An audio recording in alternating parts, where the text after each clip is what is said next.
All right, well, good afternoon, everyone, and welcome to a very rainy afternoon here in Cumming, Georgia, the site of today's doubleheader matchup, first between the Palmetto Colts and the Southern Steam out of Jacksonville, Florida, and then at 7, got the main event in the Georgia Lina Lions taking on their arch nemesis in the Peach State Cats from just a few miles up the road. Good to see you guys again. I honestly figured we were done streaming for the season after that last Predators game. Got a couple of old friends playing for the Colts, though. They asked me if I could stream this one, and really couldn't say no to them. It was not, comparatively speaking, in relation to some of the Preds games we did down in Tampa and Hattiesburg, Mississippi, this was a pretty short drive, only 2.5 hours down the road against a team we are very familiar with. The Southern Steam played the Carolina Predators to start off the 2020 season. Began in June following the slight lightening of COVID-19 restrictions in the state of Florida. And for as shoddy as that stream ended up being, we were not prepared to stream in that venue and just kind of had to work with what we had. The Steam ended up giving us probably one of the best games I've ever gotten to witness when the Predators won that one 35-33 on a contest that quite literally came down to the very last play. I'm sure we'll have more time to elaborate on that as the afternoon goes on, but until then, it is already time for kickoff. Looks like we're starting a minute or so early here. Brandon Sheriff back for the Colts, ready to send this one deep. No roster provided for the Southern Steam. We'll work on getting that maybe at halftime at some point. It was looking like for a couple of moments up until kickoff that the Steam were not going to have their entire roster here. Oh, and we've got a very high kick, I was about to say, hits the ceiling, and that one's going to be spotted at the 20-yard line.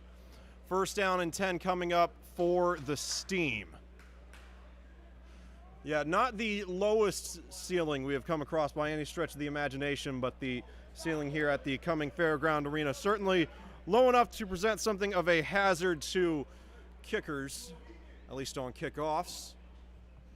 And a little interesting wrinkle here, as you saw on that kickoff, there is no back wall on the right end zone. We are only going to be moving from right to left in this game, so ball is spotted on the opposite 20, but the Steam are going to have to go toward the left side of the screen. And rushing to get their last player on. There he is. Looks like we are ready to go, waiting on the first snap in this one. 15 minutes on the clock, or was on the clock. They left it running while the Steam were getting set. 14:30 by the time they get this one snapped. Got an almost a pistol look here. Running back has some serious distance. Not a lot of daylight by the Colts linebackers. Blitzing, and they're able to snuff that run out early.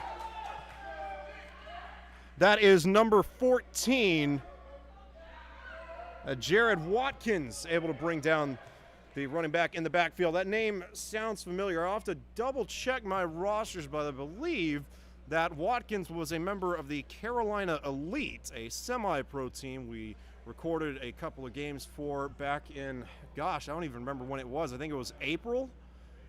They'll have to double check. I know Pat Oglesby on this roster and Jesse Turman, they also played for the Elite. And here's second down, forgot to change the marker, just trying to work with this with a little halfback swing and did not get much yardage, but they certainly made number one pay the price. That is Bracy Ronald. Able to make contact and stop the runner, but I tell you what, he certainly paid for it. Third down, and looks like we don't have a chain gang out here quite yet. This looks to be third down and 12, judging by where the ball was spot. It's on the 18 now. Started this drive on the 20. They need to get to the opposite 20. And breaking the huddle, kind of taking their time with this one.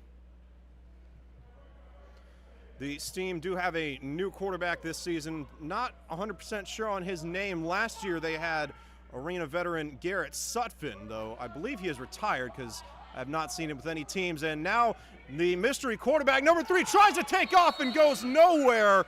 Brought down by number 44, I believe that is, yes, Jesse Turman, listed as a defensive end, actually won the NDFL semi-pro MVP award.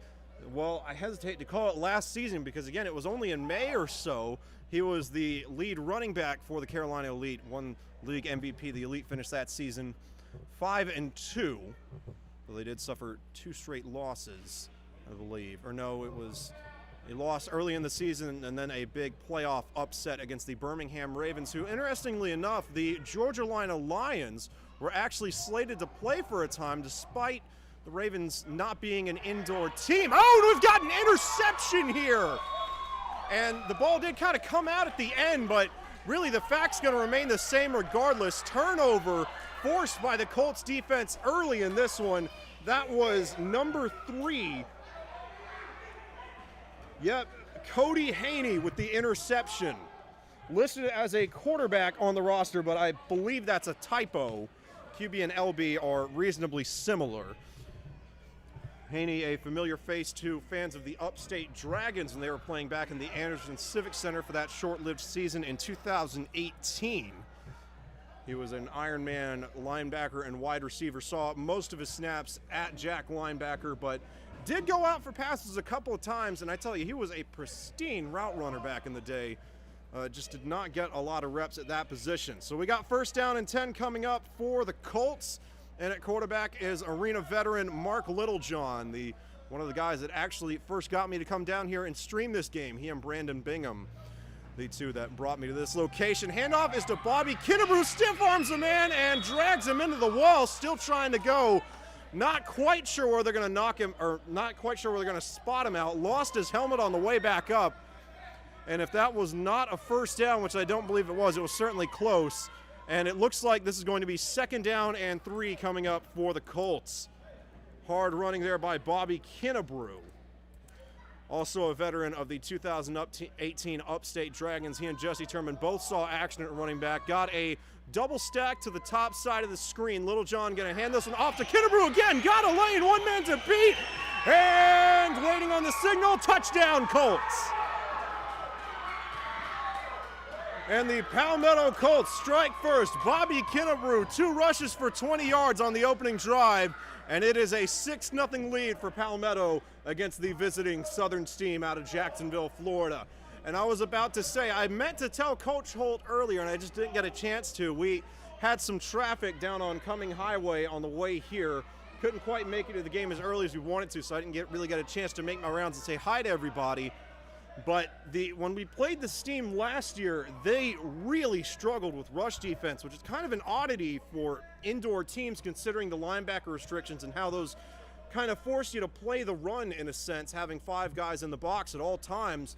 But regardless, that was something the Steam struggled with in that game against the Predators, and it looks to continue to be an issue here. And, just barely got that one through, but there is no way they're getting that ball back.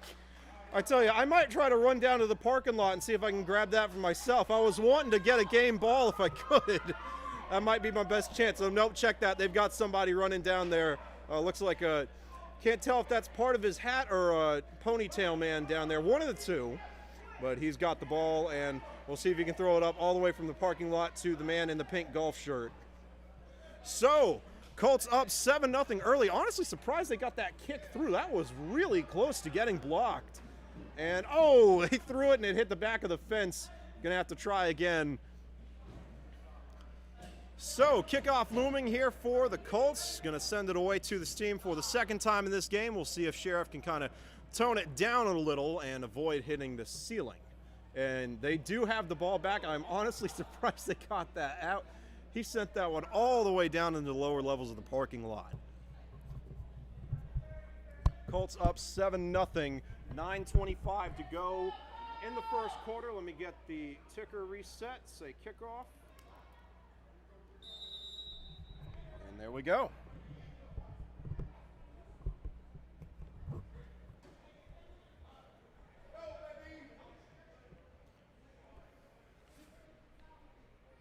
And Daniel Sheriff saw action with the Carolina Predators this year, sends this one high as well. And yeah, that one hit one of the pads at the opposite 20-yard line, so that one ended up going higher than the last kick. Interesting little wrinkle there. We'll see if Sheriff can get those toned down. I'm not 100% sure on the kickoff rules in the UAL, but usually in these leagues it is either 1 or 2 points if you can get it through the uprights on the opposite end of the field on a kickoff. I believe in the UAL it's 1. First down and 10 coming up for the Southern Steam, looking for a better result than their last drive. The interception by Haney was no good. I believe it was dropped. Netted, I believe, it was either 0 or -2 yards on that last drive. See if they can get something going here. Rush defense was a struggle for them when the Colts had the ball. Rush offense was something they at least tried to get going. Their running back saw quite a lot of handles, and they're going to hand this one off again, and Palmetto was ready for that one. Jesse Turman and the new guy in the middle, Zori Wynn, 6'8", 265. He and Turman both in to bring the runner down there. Going to be a loss of 5 on that one. Second down and 15 coming up for the Steam. -7 yards netted throughout this game. And got whistles on the field. I believe Southern is calling a timeout. Or actually, no, it looks like the Colts called that one. Not quite satisfied with the defensive alignment, I suppose, but got to be satisfied with the defensive performance. I know I certainly would be if I was Coach Marcus Kemp down there. They have done a great job so far, and I think you can see him kind of towering above the rest of the team. That is Zori Wynn, part of the tackle behind the line of scrimmage on that last play, listed at 6'8", 265 pounds. As odd as it is to say, a player I have not encountered, usually with these arena circuits, unless someone's a rookie, you've usually seen him in some capacity. That was one of the things that Bob Fitzpatrick, the Mouth of the South, who we used to call games with, hopefully he's going to be getting healthy soon. And looks like the score is, check that, 8:53 on the clock, or, oh boy, my PC battery is running low. Forgot to plug that in. Thank goodness for that notification. That would have been a disaster. But yeah, Zori Wynn in there at nose tackle, 6'8", and I tell you, it is usually a miracle when you can get anybody over 6'5" to actually go out and play football instead of basketball. Pretty rare sight to see. Second down and 15 here for the Steam, looking deep. Got all the time in the world despite a 4-man rush, but now that time is running out. Quarterback's rolling and just going to bite it, scrambling, and man, got all the way out to just about the line to make. Going to go down as a 14-yard run up the sideline as we've got a little bit of rain trickling in. I believe that is Tropical Storm Claudette. Tropical Storm Claudette made landfall in Mississippi and Louisiana earlier today. Its winds and clouds are actually stretching all the way up here into Georgia, going to be to South Carolina tomorrow. Third down, and they're going to mark the quarterback a little bit shorter than what it looked like he got to, so the Colts do catch a little bit of a break there. But it's going to be third down and 3 coming up for the Steam. 8:06 to go in the first quarter. Southern looking for some offense after turning it over on downs on their first possession.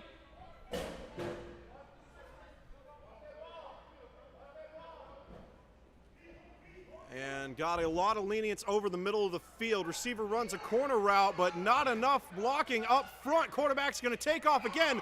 Turman cannot bring him down. Got enough for a first down, still on his feet, and shoved out of bounds at the 9-yard line. So the Steam in the red zone now. First down and goal coming up for Southern. As the rain continues to come down a little harder. We were actually having a conversation, got a little spectator up here. We're live streaming the game. I think it might be the first time he's seen all the equipment that goes into live streaming. It is certainly organized chaos up here to get these things running, but the end result, always worth it. This is for talking into. Oh. Yeah. No, this isn't a speaker, it's a microphone. Oh, Yeah, I got some, might have a future broadcaster up here, I don't know. They spotted the ball back down at the 10 instead of the 9. So the Steam looking a lot sharper on this drive. Been a lot of running by their quarterback, but they're getting the job done so far. And kind of miscommunication. I think they were going to try to hand that off. Got the fullback wide open in the end zone. He never saw him. He's going to take off again. Can that Palmetto defense grab him? And they do, short of the goal line. But it does go for a gain of about 7. he really paid the price, but I don't know how he missed his running back over in the corner of the end zone. Ran a wheel after that little miscommunication. I think that the idea was to either pitch it to him or at least fake the pitch and then have him go out for that wheel. The Colts not ready for it at all, but at this point, I think they've kind of gotten into the quarterback's head. We've seen that in games where the offensive lines have really struggled. These quarterbacks just really get flustered, especially early on. If they cannot feel confident in what their offensive line is doing, they struggle to see things downfield. Second down and goal coming up for the Steam. Looking to tie this one up at 7. Kind of a high snap, but brought back in. Plenty of time to throw, and that one goes high and out of the back of the end zone. Third down and goal coming up for the Steam. Not many avenues to take on that one. I imagine that the discussion in the huddle was for the quarterback to get the ball out a little faster after missing his fullback in the end zone on the last play. You can't ever throw it too quickly in arena football. That is something I've learned, especially when your offensive line is struggling. Getting out as quickly as possible can only benefit you, but maybe just a bit more time to kind of examine the field and find that second and third receiver instead of going straight to the primary read could benefit this quarterback a little bit. He is certainly looking flustered back there. We have ticked below 5 minutes to go in the first quarter. Colts up 7-0. Steam looking to change that here. Third and goal. Ball is spotted on about the 4.5-yard line. Now, whoa, and we got a false start. I don't know what happened, but number 4 for the Steam ran his route before 2 got back to the line of scrimmage. He must have seen something in the defense. He was booking it down there. And that's going to be a 5-yard penalty against Southern. Marches them back to the 10. Still third down and goal. Number 4. On our team or the other team? For the other team. For some reason I can't hear. You got the volume turned up on there? Yeah. See, look. All right, so here's third down and goal from he must have 10. seen Something in the defense. He was booking it down there. And that's going to be a 5-yard oh, got penalty some pressure against Southern. Marches them back to and the going 10. for the end zone. Still That one third down and goal. broken off. Trying to get the number. That is Ronald, He's in there. Bracy Ronald again. For the There other he team. goes. So fourth down and goal coming up for the Colts. Or fourth down and goal coming up for the All right, Steam. so here's Excuse me. third down and goal He from must have 10. seen something in the defense. He was booking it down there. And that's going to And be a we'll see. 5-yard Oh, got some penalty pressure. against Southern. Had a Marches man them back open to and the going to 10. the end zone. That one Third down and goal. broken off. Don't really have Trying to a get the name number. for it. That A bench is corner, whatever you Ronald. want to call it. Ran to the Bracy back corner of the Ronald end zone. again. Ball just a little bit too late. That was There what he allowed goes. Bracy to get So around fourth and down close and in goal coming up. enough to break up For the the pass. Colts. See if they go back to that same route again. It looks like they're Fourth trying down to and goal cross coming with up. number All 4. right, So quarterback's here's taking third down and off. goal. And they didn't knock him out the first time, but they do get him as he tried to cut it back up field. And And it is another pressure. turnover on downs forced by the Colts. End zone. That one's broken And the off. Steam come up empty-handed. Trying to get the number. That is Ronald and Palmetto Ronald is going to have a chance to make this a two-possession game. Fourth Fourth down and goal coming up back out enough onto to the field. Got to break up imagine the this pass. first play is See if going they to go be back to a that run. same route again. It looks Probably like they're trying to cross with number 4. Quarterback's taking off. And they didn't knock him out the first time, but they do get him as he tried to cut it back up field. And it is another turnover on downs forced by the Colts. End zone. That one's broken And the Steam off. come up empty-handed. Trying to get the number. That is Ronald and Palmetto. Ronald is going to have a chance to make this a two-possession game. Fourth down and goal. Haney actually out onto the field. Got to imagine this first typo. They go back to this same route again. It looks like they're trying to cross with number 4. Quarterback's taking off. And they didn't knock him out the first time, but they do get him as he tried to cut it back up field. And it is another turnover on downs forced by the Colts. End zone. That one's broken. And the Steam for the come up nose. empty-handed. Trying to get the number. That is Ronald as man in Palmetto. motion. That's going to have a chance to make this. And he's going to swing this out to number 7. And actually not looking ahead. Spotted that one Again, it looks like they're trying to cross with number 4. Quarterback's taking off. And they didn't knock him out the first time, but they do get him as he tried to cut it back up field. And it is another turnover on downs forced by the Colts. End zone. That's and the Steam for the nose. Trying to get the number. That is Ronald as man in Palmetto. motion. That's going to have a chance to make this. And he's going to swing this out to number 7. And not looking ahead. Now we've got Spike going back again. Looks like they're trying to cross number 4. Quarterback take it off. They didn't let him miss the first time, but they do get him as he tried to cut it back up. And it is another turnover on down. Forced by the Colts. And all for the nose. They're going to hand this off to Kennedy right into the teeth of that defense. He's going to play this out to number 7. And not looking ahead. Now we've got Spike going back again. Looks like they're trying to cross number 4. Quarterback take it off. And they didn't let him miss the first time, but they do get him as he tried to cut it back up. And it is another turnover on down. Forced by the Colts. And all for the nose. They're going to hand this off to Kennedy right into the teeth of that defense. He's going to play this out to number 7. And not looking ahead. Now we've got Spike going back again. Looks like coming up here. Number 4. Quarterback take it off. And they didn't let him miss the first time, but they do get him as he tried to cut it back up. And it is another turnover on down. Forced by the Colts. That's a couple of yards. Hand this off to Kennedy right into the teeth of that defense. He's going to play this out to number 7. And not looking ahead. Now we've got Spike going back again. Looks like coming up here. Take it off. And they didn't let him miss the first time, but they do get him as he tried to cut it back up. And it is another turnover on down. Forced by the Colts. That's a couple of yards. Hand this off to Kennedy right into the teeth of that defense. He's going to play this out to number 7. And not looking ahead. Now we've got Spike going back again. Looks like coming up here. Take it off. And they didn't let him miss the first time, but they do get him as he tried to cut it back up. And it is another turnover on down. Forced by the Colts. That's a couple of yards. Hand this off to Kennedy right into the teeth of that defense. He's going to play this out to number 7. And not looking ahead. Now we've got Spike going back again. Looks like coming up here.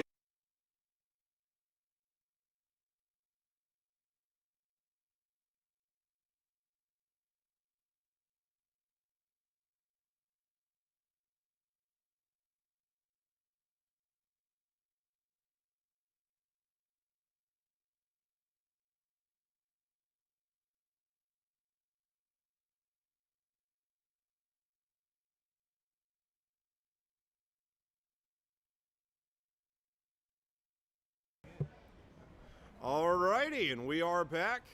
4th down and 4 coming up for the Colts. Quarter number 2 has begun, though the clock not yet running. It'll start at the snap, and whoa!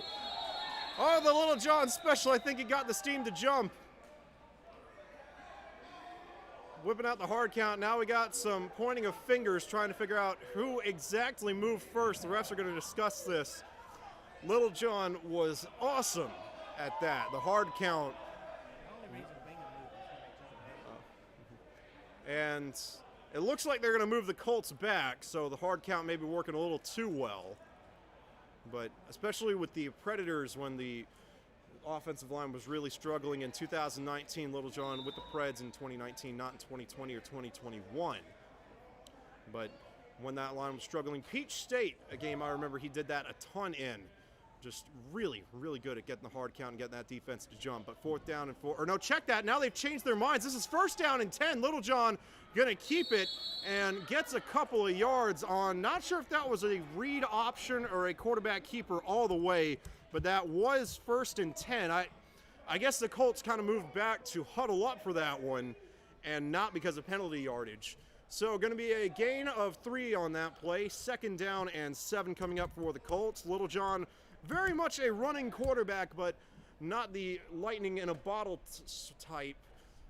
Listed at 6'3" or 6'4", depending on the time of day, really. I think he's technically listed as 6'3.5", so you can round that up or down. Coaches do different things with it. Not that fast, but has got very long strides, especially for a quarterback. Can get about 5 yards in just a couple of steps. And Little John going to swing this one out to Kennebrew, And the Steam defense saw through that one. Kinderbrew trying to say that he wasn't pushed into the wall, but the refs will call him down. Pickup of around 2 yards, 3rd down and 5 coming up. Got some jawing down there, not sure what they could be arguing about. Looked like a pretty clean play to me.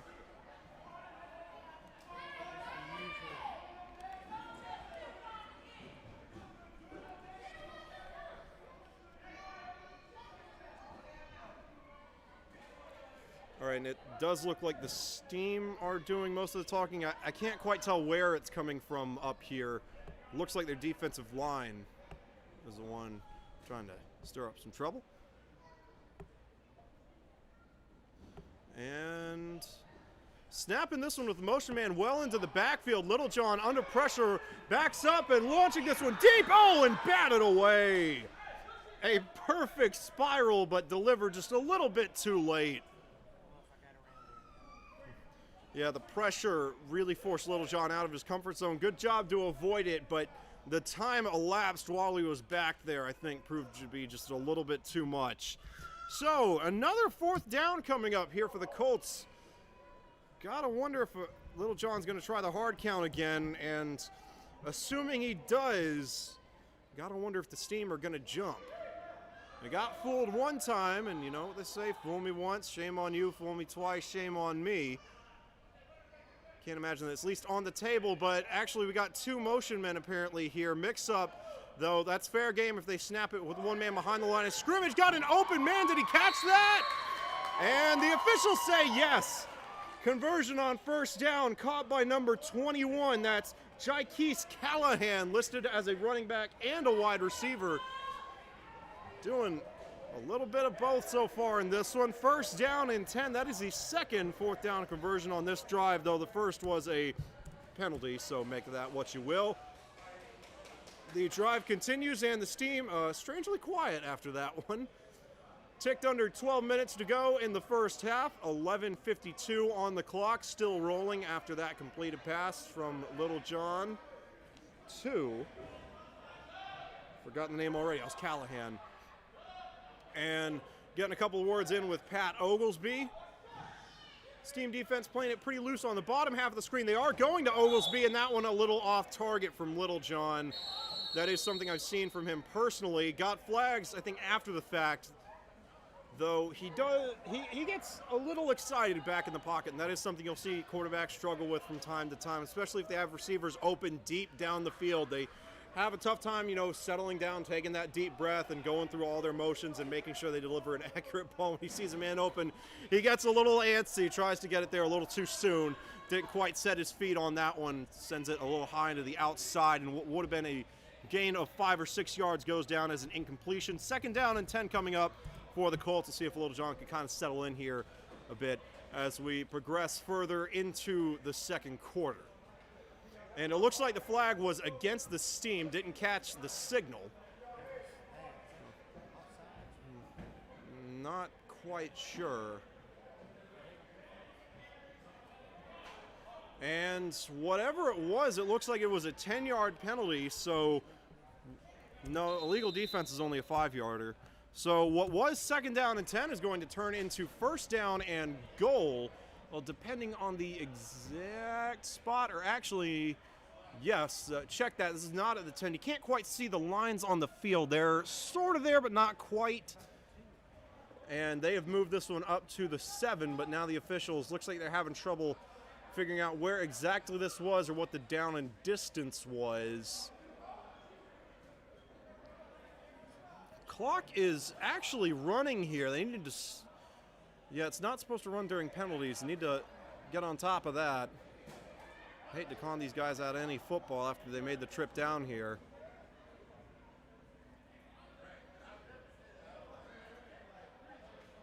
Man, we are wasting some time. This does technically benefit the Colts since they're in the lead, but they got to get this sorted out. We've lost about at least a minute and a half here. That is an eternity indoors. Still trying to get this sorted out. I think they've got it ready to go. 1st down and goal, and looks like there was some discrepancy regarding the penalty yardage. I think it's going to go down as a 15-yarder. Must have been a personal foul. Ball is spotted on the 4. And, man, they are still trying to get this sorted out. Do they have it? Maybe. Maybe. Both teams are set, fingers crossed, and no, we were so close. We were so close, but I think that one was a timeout called by the Colts. So close. 8:58 on the clock. Again, I think that was just a clock error there. It's not supposed to run while they're figuring out penalties and whatnot. It's always supposed to stop after flag is thrown and then resume when the referee gives the ready for play. Just an error there, and I do not think they're going to correct it because I don't know that they realized the clock was running. 8:58 to go here in the second. Not quite sure who called that timeout, but yep. Okay, so the Colts called that timeout. Actually got the 2 head coaches discussing this one. Don't see that very often. They're just out of frame right now.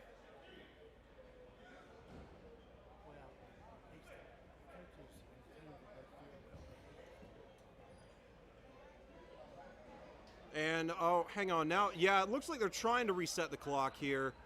And they're putting it at 10:48, which seems about right. Yeah, 10:40. Yeah, I'd say that's about right. So glad they got that corrected. Don't know if they heard me or not or what, but hey, more football is always a good thing. And now we've got at least 40 more seconds of it than we would have had. First down and goal. Looks like everything is sorted out now. Little John going to put Callahan in motion, moving to the near side of the field. They're going to hand this off up the middle, and Kennebrew fighting.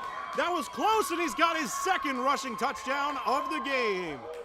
Bobby Kennebrew into the end zone, and it is a 13-0 lead for the Colts.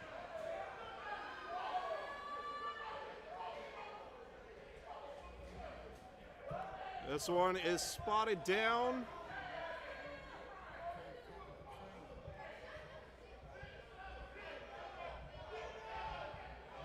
And it looks like the Colts are they lining up for 2 here? No, I don't think so.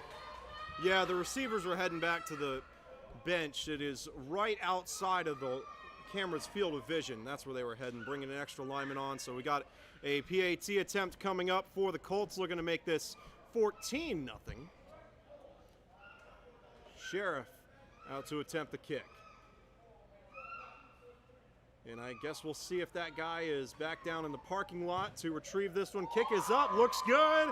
Heading into the parking lot. I tell you, I really might, if the Colts score right before the half, I really might run down there in the parking lot and see if I can nab one, because those are some really nice looking footballs, I got to tell you. They actually use the same design that the original AFL used in the mid to late 2000s when they were running with the NBC deal.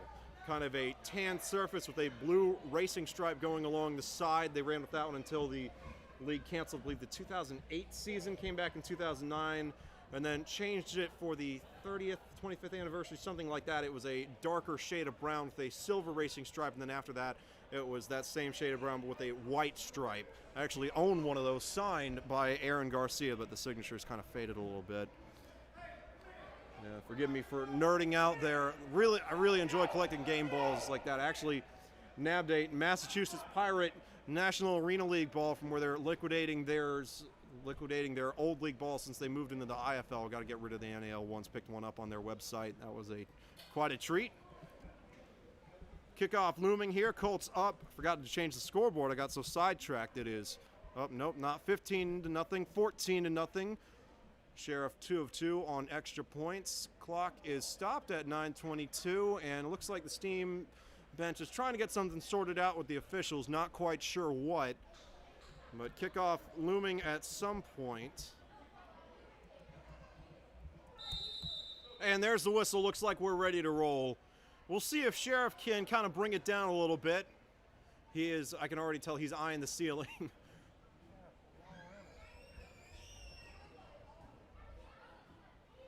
And here's the kick. This one low and not going to reach the uprights, and still kind of rolling around. And the Steam are going to struggle just to get that one out of the end zone. Now, oh, that's a safety, yeah. Or at least a rouge. I don't think the Colts are going to get possession back on this one. The refs are going to kind of confer about this one, but in most arena leagues nowadays, if the return man fails to make it out of the end zone and is tackled inside the end zone, it goes down as either a 1 or 2 point safety, not a turnover. The Steam will still get the ball, but the Colts are going to get at least 1 point from that. Credit to them. I don't know that it was intentional. Kind of a lucky bounce there, but Sheriff caught a huge break, and the return man kind of got caught not knowing the rules. And yeah, they are going to spot this at the 5. Only question now regards whether or not this is a 1 or a 2 point safety. Now, again, clock is not supposed to be running during these discussions. It is down to 8.5 minutes now. Ball was spotted at the 5. Now they're moving it around. Both sides kind of having trouble figuring out who's got the ball. And the Colts are kind of backing up. I can't imagine they'd say re-kick this. Only got 6 Colts on the field right now. Or no, there's 7, there's 8. Yeah, as far as my knowledge goes, that should be 15-0 Colts, 1 point safety. Steam get it at the 5-yard line or the 2.5. But I mean, the Rouge is such a rare rule, and the UAL is still so early on in its season. I don't really blame them for not knowing the protocol. I've been around arena long enough to have seen that a couple of times, but I tell you, a Rouge is still an exceptionally rare play. It almost never happens. And I think we got some rain coming down outside. Actually got shown the stream. My computer monitor is really desaturated. It's got a little cheapo screen on it, so you can't quite tell what color everything is. When you look at it on a phone, I've been told the color on the stream is really vibrant and that it actually looks sunny outside. It's not sunny, it is overcast out there. Again, got tropical storm Claudette coming through here. Made landfall in Mississippi and Louisiana earlier today. Got some rain stretching up here into Georgia. They're still trying to figure this out. Gonna update it. To the best of my knowledge, it is 15-0 Colts. Though they're gonna have to sort that clock out because they left it running during all that. I think maybe around 9 seconds on the clock, and yeah. Oh, so that's what they got worked up about. Okay, yeah, so the Steam are gonna get it on the 5-yard line, but they spotted it on the wrong side of the field. We don't go right to left because there's no back wall in that end zone. Or we don't go left to right, we're going right to left. So referees are a little confused, got the Spirit, spotted it on the wrong side, and now they've got it on the right side. We are good to go, 1st down and 10 for the Steam. Got to get that clock sorted out, though. It is reading 6:37 right now. My count should be somewhere around 9 minutes, though. Mark Littlejohn kind of giving me a weird look.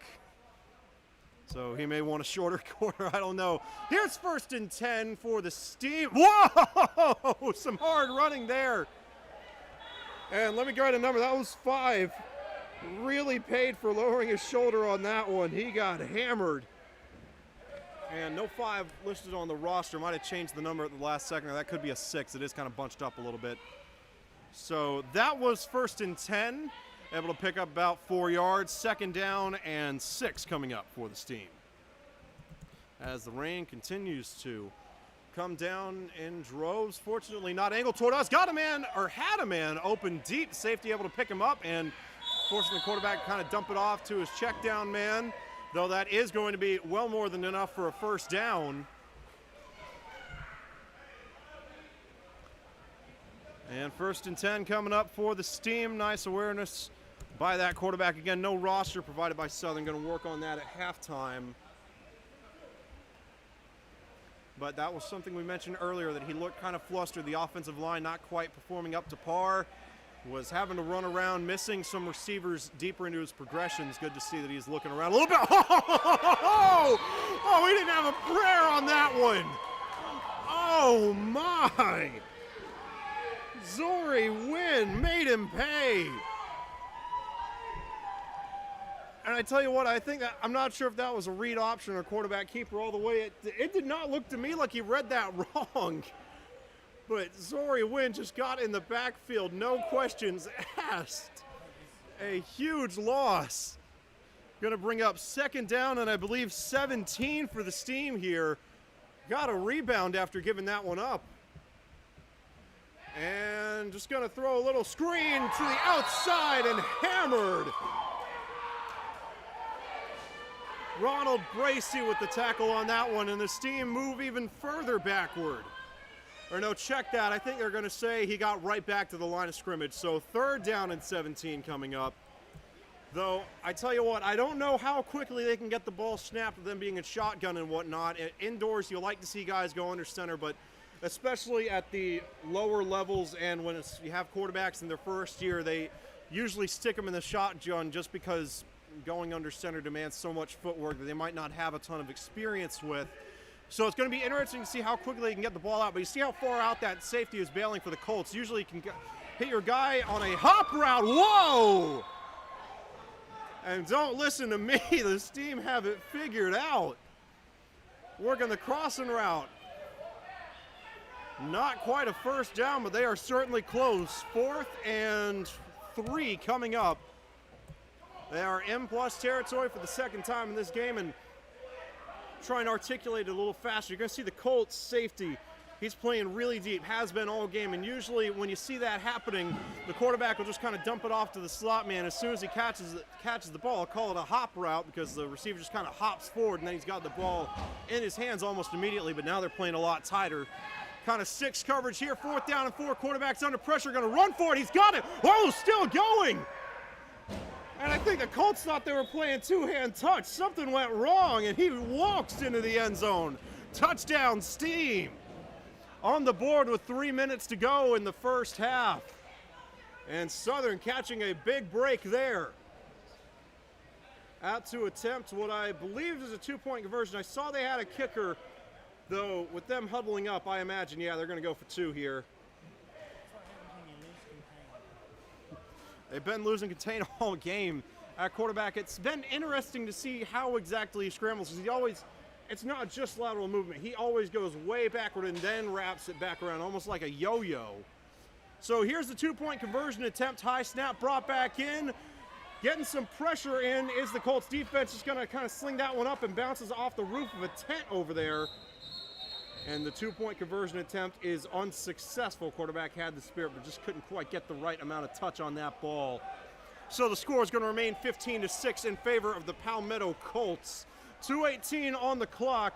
Clock management going to be of the utmost importance on this drive. Ideally, you'd like to make sure that your offense scores with exactly 0 minutes and 0 seconds on the clock. Usually you can't time it up quite that well, but usually anything under 20 seconds is fine inside. The idea is that you want to score with just enough time on the clock for the other team to not get a chance to respond to the score, especially considering that the Colts are going to get the ball to start the 2nd half, kind of a New England Patriots style double up where you score at the end of 1 half and get the ball back to start the next half and then score, and it functions almost like a turnover if you play it right. But that is a lot of speculation here, and you never can be quite sure what'll happen when you get into these kind of minor league venues. At the NAL and IFL levels, it tends to be a little bit more predictable, but down here, when it's just guys mostly coming out here and playing for the heck of it, you never know what's going to happen. Kickoff coming up for this team. First time we've seen their kicker today.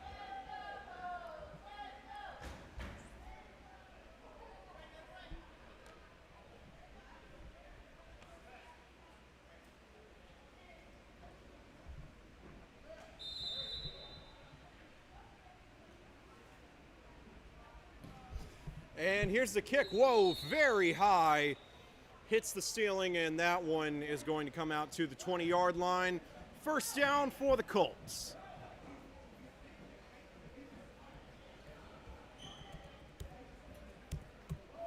First and 10. Yep, coming out to the 20. Just got to get everything spotted. And right in the center of the field. Here we go.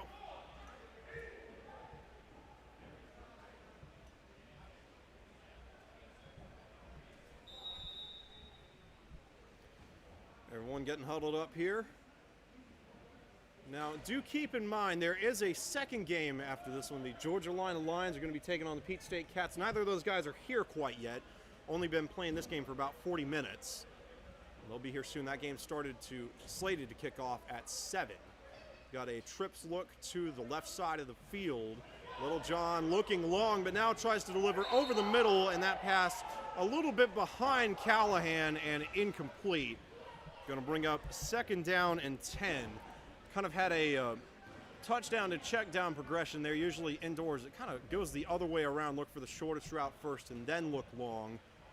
But Little John, I think, was told to look for the deep receiver there, and the offensive line held up long enough for him to be able to make his way through his progressions. Nice read, just could not get that ball quite where it needed to be. 2nd down and 10 coming up. I'm going to stick with that trips look. That was something I noticed on film with teams that Dennis Holt, the offensive coordinator and head coach for the Colts, any team he has coached has run a lot of trips. He really seems to just like that formation. And Little John delivers and incomplete through the hands of number 7. Could not bring that one in. Marcus Floyd, the intended receiver.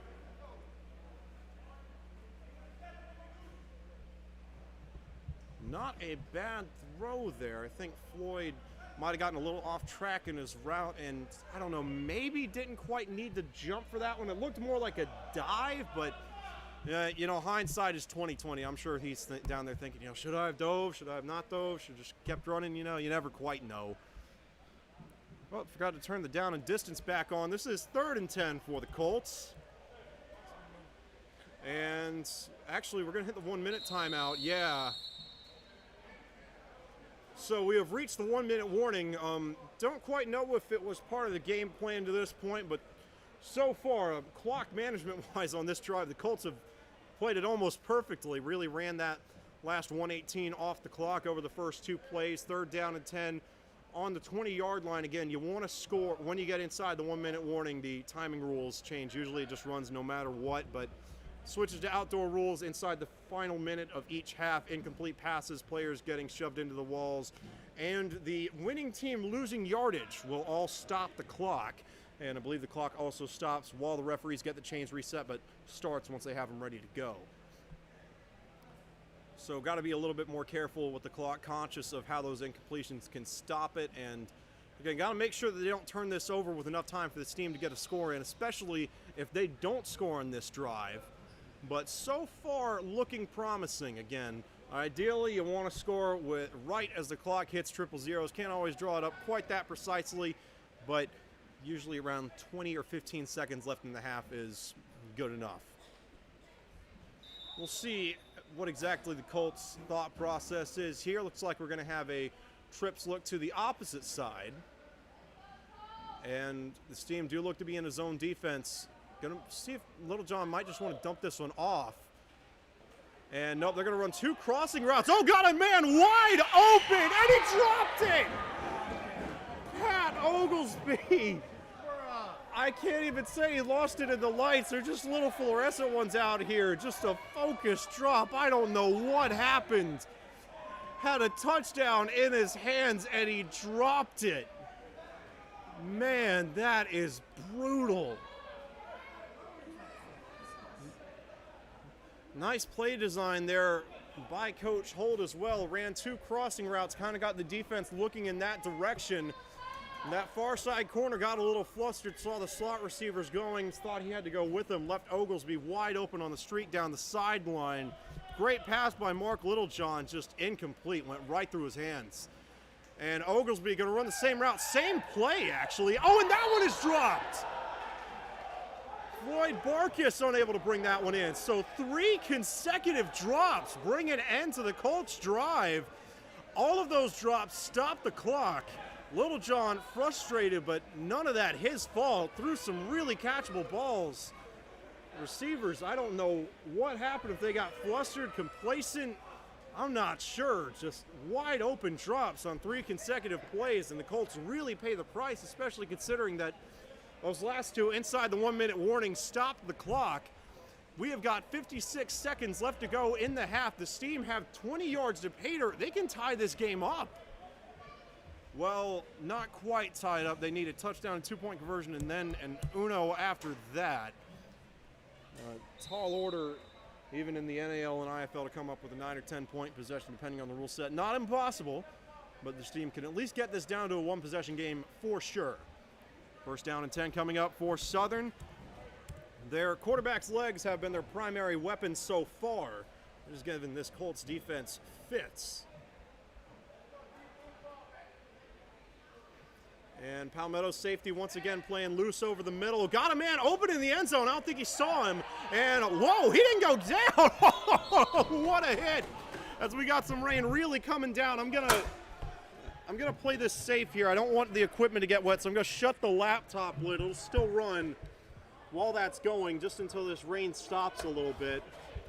Hopefully you guys can still hear me. I'm not gonna be able to update the down and distance.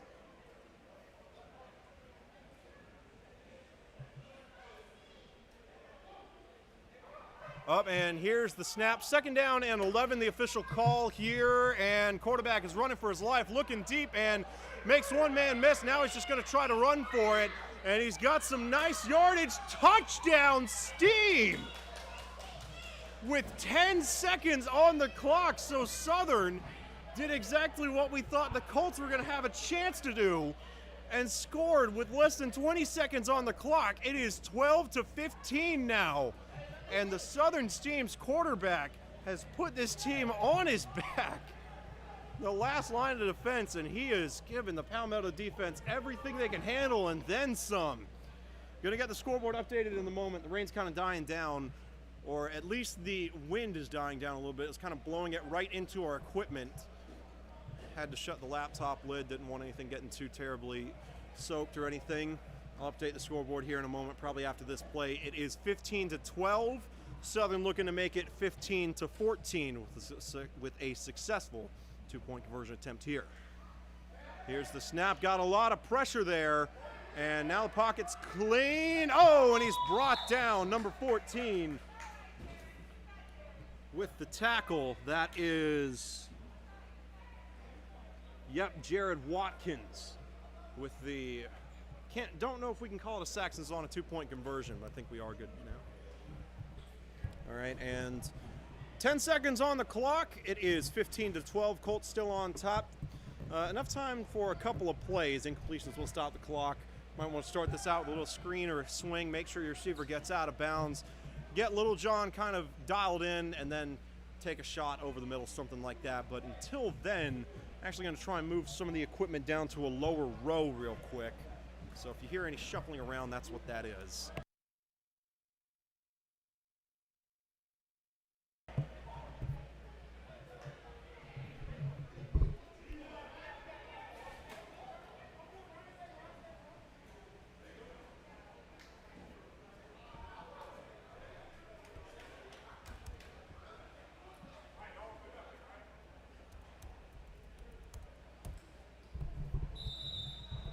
All right, and we got it sorted out. 15-12 with 10 seconds on the clock. Colts up, but the team have put up 2 consecutive touchdowns, and man, that kick had the distance for an Uno, just barely grazes one of the soundproofing pads on the roof. Falls short, and Palmetto catches a nice little break there. Ball's going to be spotted at the 20-yard line. 30 yards to pay dirt, 10 seconds to pull it off. We'll see what exactly Coach Holt draws up for this first play, or if he just runs it and see if they can get out of the half and into halftime without running the risk of giving this team the ball back. A lot of decisions to be made here. Yeah, if I had to guess, this would probably be a little hitch or a screen or something just to get Little John comfortable before taking a shot down the field, but you never do know. 10 seconds on the clock, 30 yards to pay dirt. Palmetto jumped out to a 15-0 lead early in the second quarter. This team put up 12 unanswered, made it a 3-point game. Now the Colts looking to respond. This team still playing zone here, got trips to the side, so right formation for sure. Little John looking deep here and going for the end zone. Oh, that is PI. No flag thrown. I don't know how they didn't throw that. Number 7 shoved Pat Oglesby down. I mean, he shoved him down like a bully shoving the nerdy kid down in high school. That was some of the most blatant PI I've ever seen. He didn't call it. 5 seconds come off the clock. Second down and 10 coming up for the Colts. Got to live with it. Move on to the next play, I suppose.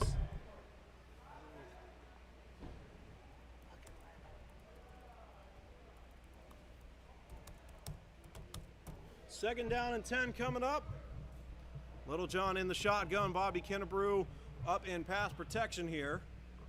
They're going to send Pat Oglesby in motion. And Little John taking a deep drop. Pump fakes. Looking long. Doesn't see anything he likes and delivers over the middle. There was 1 second on the clock, but they've said it switched to 0. There was 1 second on the clock when it hit the ground, but I don't think they're going to put it back on. I don't know. The Colts are huddling up like they're going to. Palmetto, I tell you what, I thought there was 1 second when it hit the ground. The Steam do not think there was 1 second when it hit the ground, and the two-play drive is going to come to an abrupt end.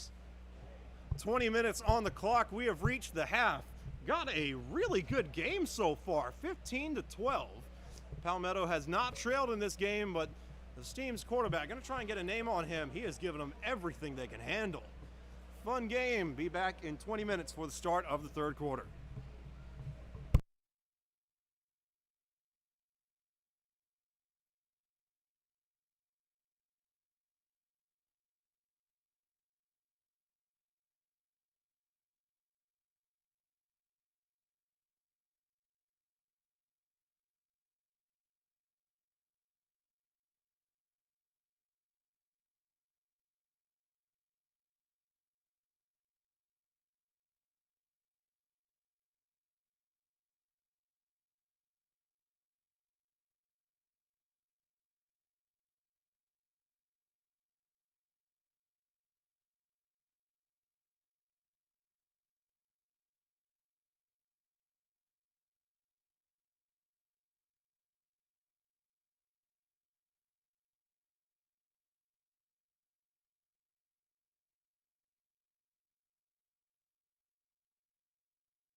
All right, so the Colts have broken the huddle. The Steam are back out on the field, and we are just about ready to kick off the start of the third quarter. Colts up 15-12.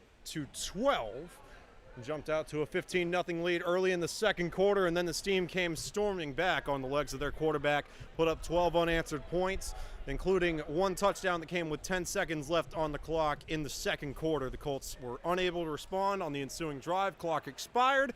And that's how we got to this point. Talked with quarterback Mark Littlejohn and Cody Haney, the jack linebacker for the Colts, during the half. Game plan has definitely changed. I don't think they expected Southern's quarterback to be as much of a threat on the ground as he ended up being, and consequently, they've shifted a lot to compensate for that.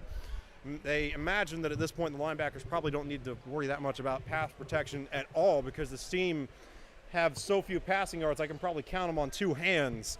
They have not thrown a lot of passes. It's mostly been rushing by their quarterback. So if the linebackers can stay put and if the defensive ends can kind of rush wide a little bit and make sure they keep contained, the Colts defense should be good to go. Offense hasn't been too terribly hard to come by either, though they have only had 3 drives so far. 2 touchdowns and one that probably would have gone for a touchdown had the receivers not dropped 3 consecutive passes from quarterback Mark Littlejohn, including a would-be touchdown pass to Pat Oglesby.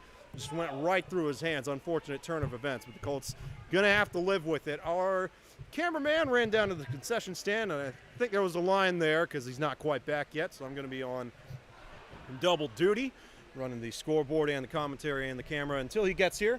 Not quite sure where he is, but he'll be back soon. So if I can't update the scoreboard in a orderly fashion, that's why. And as we mentioned earlier, the Colts are going to get the kick to start the second half, and this one dangerously close to hopping out of bounds, brought in by Callahan, and Callahan booking it out past the 20, and we've got flags as he almost gets suplexed. And while the officials get this sorted out, we'll change the scoreboard to say first down and 10, 14:50 on the clock, though it is stopped while they get all this sorted out. Goes down as a 22-yard return. We'll see if he moves forward or backward depending on penalties.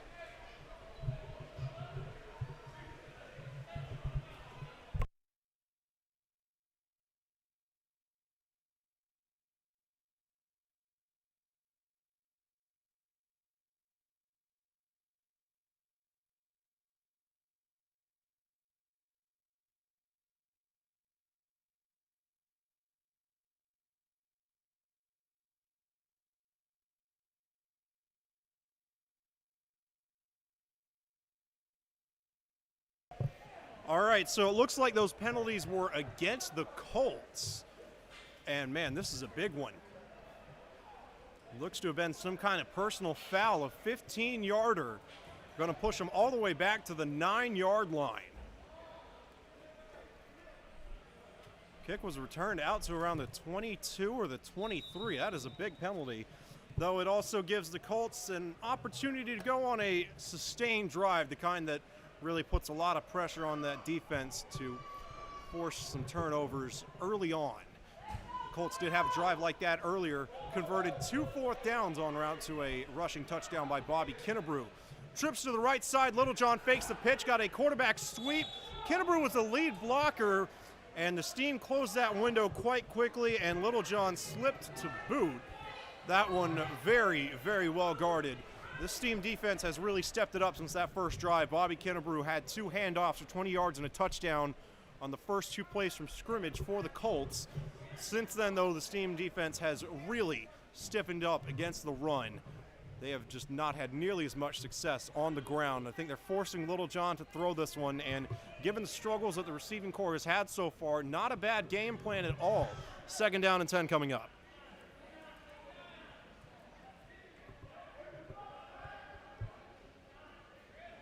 And the receiver is struggling to get set here. They flip Oglesby around the formation. They didn't have a guy on the line of scrimmage. And they're going to snap this one behind the line, and then 2 guys go for the catch. And I don't know if that's exactly how they drew it up, but it worked. Definitely threw the Steam defense for a loop. And it's going to go down as a gain of 6 yards. Quick little completion to get Little John's confidence up for the coming plays. 3rd down and 4 here.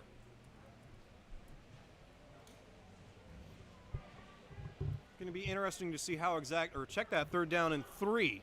Going to be interesting to see how this team defense lines up on this play. They've been playing a lot of deep zones so far, trying to give the Colts the passes underneath, because so far between the shotgun snaps, it has taken the Colts a little while to get the ball out. And again, sticking with that zone look, and they're sending Oglesby deep. Got a double post concept, looking for Oglesby, and that one out of reach of everyone involved.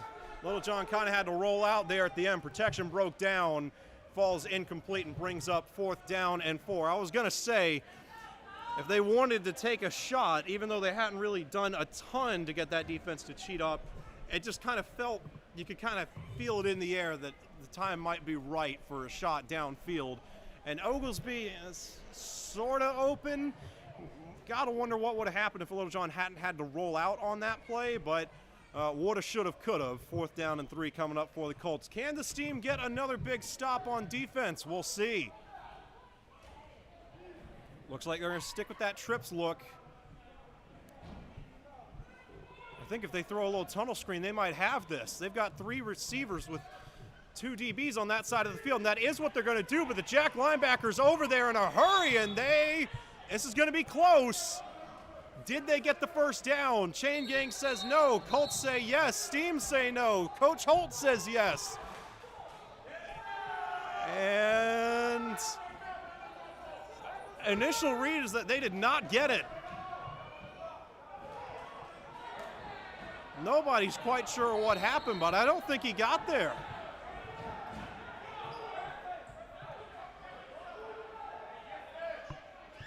Or are they going to bring out the sticks? I think they're going to do a measurement.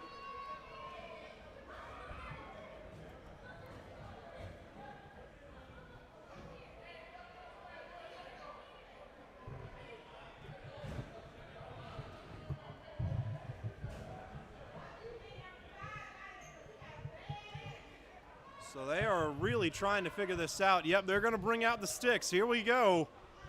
You'll get a measurement. I think this is actually the first time this season I have seen a measurement. It is not as common as you would think indoors. Just doesn't happen that much. This will decide whether or not the Colts got it. It looks like it might be short. This is going to be close. Oh, wait, no, they say it's a 1st down. Oh, and they did get it. I guess the angle from up here is a little off. It looked to me like they might have been a couple of inches short, but they do give it to them. 1st down and 10 for the Colts. No complaints from the Steam sideline, so I'm assuming they got it right. Another 4th down conversion by Palmetto. I think that's their 3rd one of the game. So here we go. Fresh set of downs. Everybody's going to get a chance to kind of clear their mind after the chaos that was that last set of downs. Here's a handoff to Bobby Kinnebrew, and boy, oh boy, were they ready for that one. Kinnebrew tried to salvage that one. It's going to cost him even more yards. It's going to be a loss of about, I think they're going to say his forward progress got him a little bit, but it's still a loss of 2. 2nd down and 12 coming up for the Colts. If he pulls that ball out, he'll have a touchdown.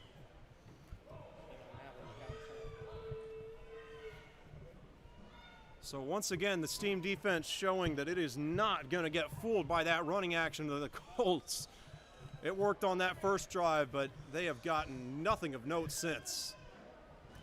And yeah, it looks like Kinnebrew going to play a little closer to the offensive line here in pass pro mode. And here you go again. 3 receivers on the near side of the field, but the Steam kind of have a DB freelancing on the opposite side. Zone look. Here's the play. Little John got all day to throw, but now protection breaks down, delivers over the middle, caught, and this one going to be a gain of about 7 yards.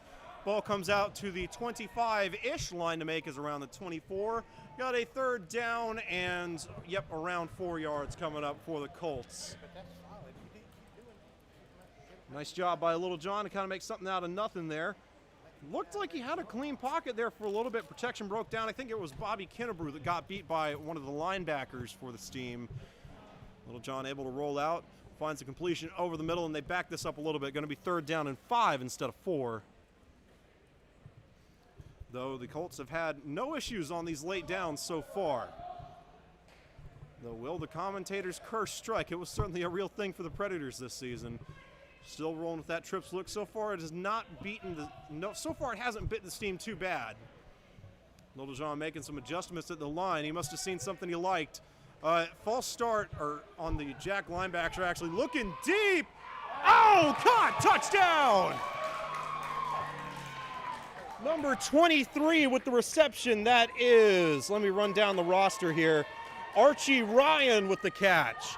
And Mark Littlejohn has his first touchdown of the game. And the Colts respond to those unanswered touchdowns by the Steam. 21-12, your new score. In the same week that Mark Littlejohn actually had his Facebook, or got locked out of his Facebook account, had to make a new one. He's on social media as Mark Marley now. Don't know where he got that name, but there's a little compensation. A nice touchdown pass of about 25 yards to Archie Ryan. Daniel Sheriff out to attempt the extra point.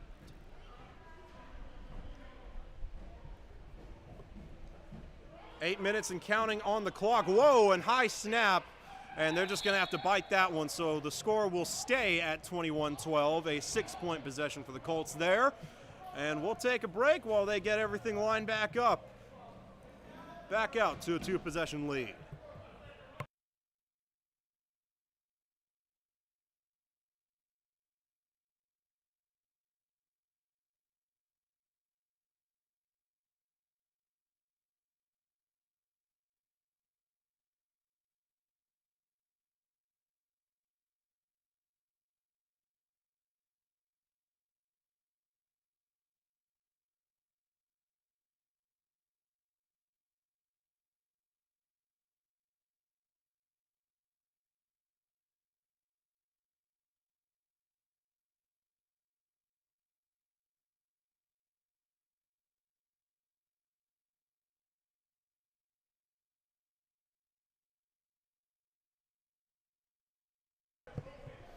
All right, here we go. Marcus Kemp, the assistant coach for the Colts, ran down the sideline, mentioned that the first team defense needs to come out. I don't know why they wouldn't on the next play, but glad they got that cleared up. Sheriff out to kick this one away. See if he can notch an uno here. I think every kickoff, save for one, has gone high and hit the ceiling. The other one was a bouncer that resulted in a rouge for the Colts. And this one, too high, hits the ceiling, and that'll come out to the 20-yard line. First down and 10 for the Steam, and we're going to get our first look at the defensive adjustments made by the Colts. Really interested to see what all they discussed during halftime. I imagine everything they did revolved around that quarterback. Number 3 for the Steam, he is going to be the guy to watch. Had so many rushing yards, and they had him so many different times, but able to break a lot of tackles.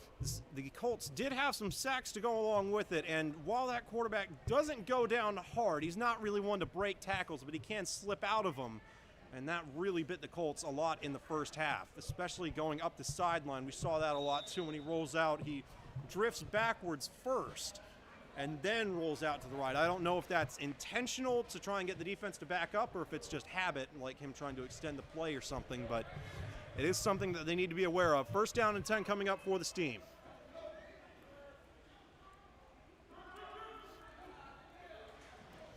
And gonna swing this one out to one of the receivers on the far side of the field.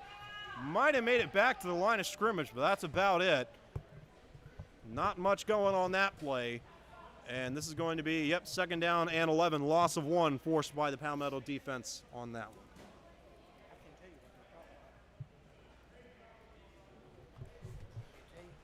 We are about halfway through the third quarter now and got some whistles. Not sure what that's about.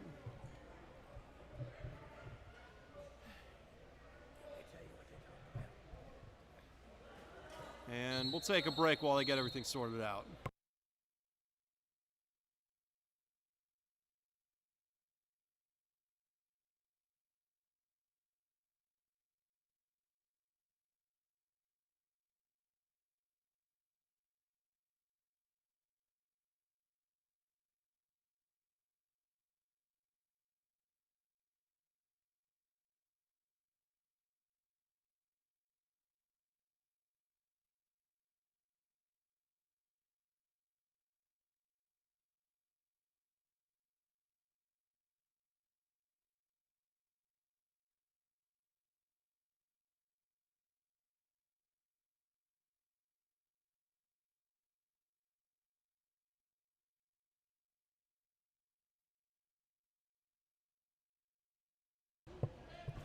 All right, so looks like everybody's got everything sorted out after that timeout.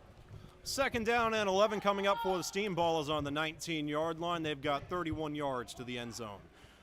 Kind of a cover 2 look, but now I think that's just straight man. Jesse Turman in pursuit and brings him down. Showing off that running back speed. That's his first position. Gets the start at defensive end in this game, and that is a big loss. 7 yards off the mark for the Steam. Third down and 18 coming up. That is a huge play. Great pursuit there by Jesse Turman. Again, won the league MVP in his semi-pro league a couple of months ago with the Carolina Elite. He was their starting running back. The Elite finished their season 5-2, made the playoffs. Not a bad year at all for him. And Turman, again, I mean, I would struggle to name positions that he hasn't played in his arena career, honestly. We've seen him at running back and fullback. Those are his 2 primaries, but I know there was at least talk when he was with the Upstate Dragons about moving him to offensive line, now on the defensive line, and I believe for the Elite, at least, he played some linebacker as well. And got a little discrepancy with the clock. I think they might have run it during that timeout by mistake. To the best of my knowledge, I think they're running it with a wireless remote, and sometimes those can be a little iffy. So they're getting that sorted out. Around 8 minutes to go, or no, we were below 7.5. They're going to reset it to 8, and you know what? I am totally fine with that. More football for us. Yep, they're just going to leave it be. I like the call. I really like the call. Third down and 18 coming up for the Southern Steam, down by 9 against the Palmetto Colts. Both teams looking for their first win in league play, though the Steam technically not members of the United Arena League. They are listed as members of Elite Indoor Football, but that league is so spread out up and down the East Coast that for the most part, I believe the Steam have just kind of been playing local teams. And back to pass, but now rolling to the left. Whoa! And the turf monster got the receiver. I think it would have gone over his head anyway. 19, unable to bring that one in. Slips right around the 20-yard line. That's going to bring up 4th down and 18. And it does look like the Steam are going to go for it. You got 3 guesses as to what the play call is going to be here. You got quarterback sweep to the left, quarterback sweep to the right, and maybe a pass. We will see. No field goal unit out yet.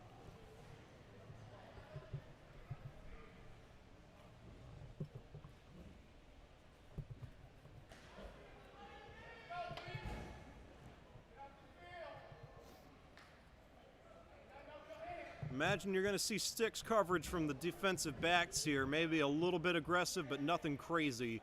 Only priority is making sure they don't get past that first down marker. But the real action is going to happen up front here. High snap. They will blitz. Oh! Took him down without a fight. Dangerously close to being a safety. And Palmetto is going to get the ball on the 1 or the 2-yard line. What a sack.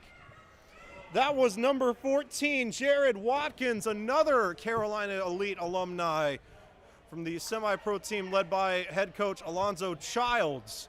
Recorded a couple of games for them back in April and March. Watkins making them pay. Came through almost untouched on that one. Sacked the quarterback, and they're going to spot this one on the 5-yard line. So the Steam do catch something of a break, but not much. They have really got their work cut out for them here. 1st and goal, with Palmetto looking to make it a double-digit lead for the 2nd time in this game. Mark Littlejohn going to lead the offense back out onto the field. Pat Oglesby, Callahan, and let me double check the roster. Yep, Pat Oglesby, Floyd Barkus, and Jaikees Callahan out at receiver. Jesse Turman in at running back here, and they'll hand it off to Turman, and he got face mask, no flag thrown, dragging men forward, and he's down at the 1. What a run. Got his face mask pulled and everything. That man just does not stop. 2nd down and goal coming up. Gotta wonder if they're gonna hand it to him again. Here we go. Littlejohn under center, handoff to Oh, he was not going in that time. Oh, he got plastered. Not sure what the flag is for. Got a lot of jawing. The Colts say it's a touchdown. I don't know how Turman made it in there. No signal from the officials yet. I cannot imagine that is a score. Turman, he's back up and okay, but you could hear that hit from up here. He got hammered and got an offside penalty against the Steam, so maybe that's how Turman got hammered. Second down and goal coming up. Really not a big penalty there for the Steam. Ball was on the 1, and they can only move it up to the half-yard line. Now the only question regards whether or not we're going to see a fullback dive or a quarterback sneak. And I think we got a timeout called by the Steam to try and sort everything out. Still second down and goal, though both sides really making some noise. I know it does not look like a ton of fans are here, but they are really making some noise down here. They've got these metal bleachers. Yeah, oh yeah, you do see some players filtering in over at the top of the screen. I believe those are, yellow jerseys. Those are the Georgia Lions. Again, they've got a game against the Peach State Cats coming up at 7 p.m. Always good to see a team arriving a little early. No sign of Peach State yet. Interesting, since this is their home arena and all. The Lions are here. Again, that game kicks off at 7 p.m. We will not be streaming it. We didn't get the rights to that. When I talked to Peach State's coach, they've got their own crew coming in, though I'm not 100% sure of where they're streaming it. I just know that they are streaming it in some capacity. I think there is a YouTube channel called Peach State Cats, and if you look that up in the search bar, it should take you to their channel. There's a quarterback sneak, and that was a touchdown before Little John even got his feet moving. Though we do have a flag. Yeah, Little John, I mean, he extended his hands forward as soon as he got the ball. Excellent push from the offensive line. Really, really well executed sneak. Well-deserved touchdown, though. I'm not going to put the points on the board quite yet, just in case this one does go against the Colts. We shall see, and they are marching this one back. Ooh, and that one stings. Not sure what the penalty was, but it does go against Palmetto. Second down and goal now from the 5.5-yard line. Take the touchdown off the board. 4.5 minutes to go in the third quarter. Little John in the shotgun. Or nope, going to check under center now. Bobby Kinnebrew in at fullback. And they're going to motion Dykes Callahan across the formation. Little John looking quick, fade, and overthrows everyone involved. PI! Yeah, Steam defense got a little flustered, outright tackled Floyd Barkus, trying to get a fade going. He never had a chance. That one might have been uncatchable, but I know when you're deciding whether a ball is uncatchable, you really have to assume that the receiver is a superhero. And assuming that Barkus could fly, that was a catchable ball. And the Colts really right back to square one now. It's actually going to be an automatic first down. First and goal coming up. Ball is on the 2.5 now. A lot of penalties here. I think this team, especially with this clock continuing to roll, maybe seeing the writing on the wall, got to find a way to get a stop to avoid going down double digits in this one. There's still plenty of time, but that clock is ticking, and it is a couple of minutes away from potentially becoming a factor. Little John in the shotgun, trips to the right side of the field, but they're going to motion Oglesby across the formation. He'll be alone on the left-hand side. Little John back to pass. I think they were trying to get a tight end screen going. Bingham open in the end zone, or at least in the end zone. Oh! Dykes Callahan. The Steam defense lost him, and Mark Littlejohn has his second touchdown of the game. Yeah, you can see Brandon Bingham standing in the end zone. The offensive lineman on the strong side of the formation, known as the tight end, is an eligible receiver. Rarely goes out for passes because of how much stress it puts on the rest of the offensive line to, be able to block 4 guys with only 3 men. But Bingham able to get into the end zone, and great job by Littlejohn to extend that play. Had 2 guys right in his face, rolled back, extended the play, and with his tight end in the end zone, found one of his receivers alone. 27-12, your new score, with Sheriff out to attempt the extra point.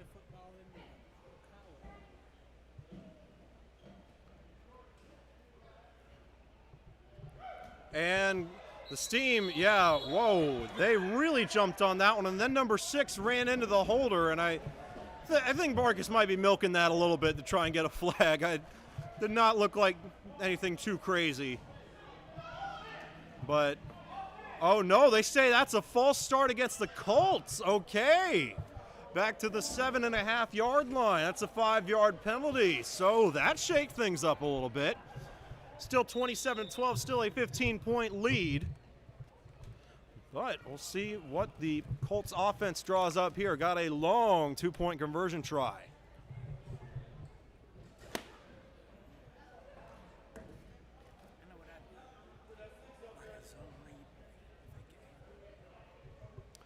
All right, here we go. Little John making sure everybody is in place. Kennebrew in pass blocking mode up at the line of scrimmage. Little John just directing traffic. Got a man open, Oglesby, and he's got the 2-point conversion. It is a 17-point lead for the Palmetto Colts with 2:18 to go in the third quarter. 29-12, your new score. Celebrating that one like it was a touchdown. I tell you, it looked like a touchdown. The rollout, the dive, that was a dramatic play. Great play by Mark Littlejohn. The connection to Pat Oglesby made. The 2-point conversion try is good. And the Colts are back out to a double-digit lead, we'll say. Actually, yeah, 3 possessions pretty much, because I don't know that anybody's going to be able to get Unos in this building. Effectively a 3-possession lead here over the Southern Steam with just over 17 minutes to play in the game.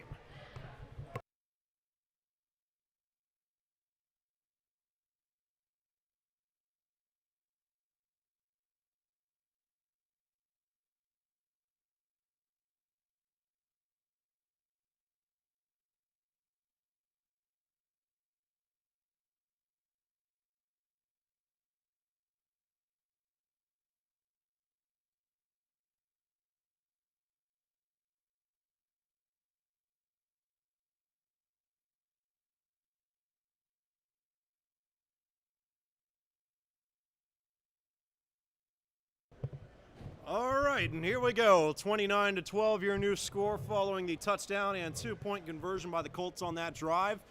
Again, not technically a 3-possession game here because assuming you pull out 2-point conversions and can get an Uno, which is where you kick it through the uprights on the opposite side of the field on a kickoff, it's technically a 2-possession game because you can get 9 points, 18 points in 2 drives, but the ceiling here is low. The kickers have really struggled to avoid hitting the ceiling, so I imagine Unos are kind of out of play until further notice. So basically a 3-possession lead here for the Colts as we have another kickoff hit one of the soundproofing pads.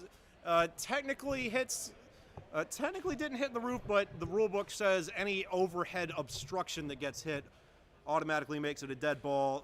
Steam, a credit to them. They were going to try to field that and bring it down the field, but no such luck. Blown dead by the referees making the right call there. First down and 10. Ball is going to be spotted on the 20-yard line by Rule. 30 yards to pay dirt for the Steam offense, though they did not have much luck on that first drive. 4 and out, and they really went backwards. Lost almost 18 yards to the Palmetto defense. Oh! Oh, yeah, you can't see. I'm glad we didn't get that on camera. There was a little kid running around. He wasn't watching where he was going. He ran right into somebody. Hopefully he's okay. Oof, man, that looked like some of the hits they were delivering on the field. He's a trooper. I'm sure he'll be okay. He's a trooper. You got this, little man. Hey, I'll hold the baby now if you need me to. All right, first down and 10 for the Steam. Forgot to change the ticker.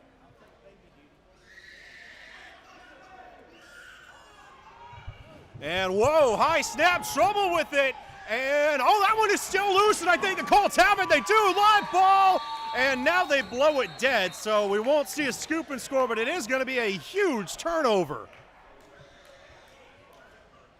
That is the first bad snap of the game. Usually those a little bit more common, at least in games we've streamed. It seems like there is something always goes wrong with the snaps whenever we stream a game, no matter who it is. Something always goes wrong, and the Steam get the short end of the stick on that one. It is going to go down as a fumble and an immediate recovery by the Palmetto Colts. We'll see where exactly they spot this. They're going to have some phenomenal field position. 1:30 and counting in the third quarter. Ball is on the 8-yard line. First down and goal for the Colts.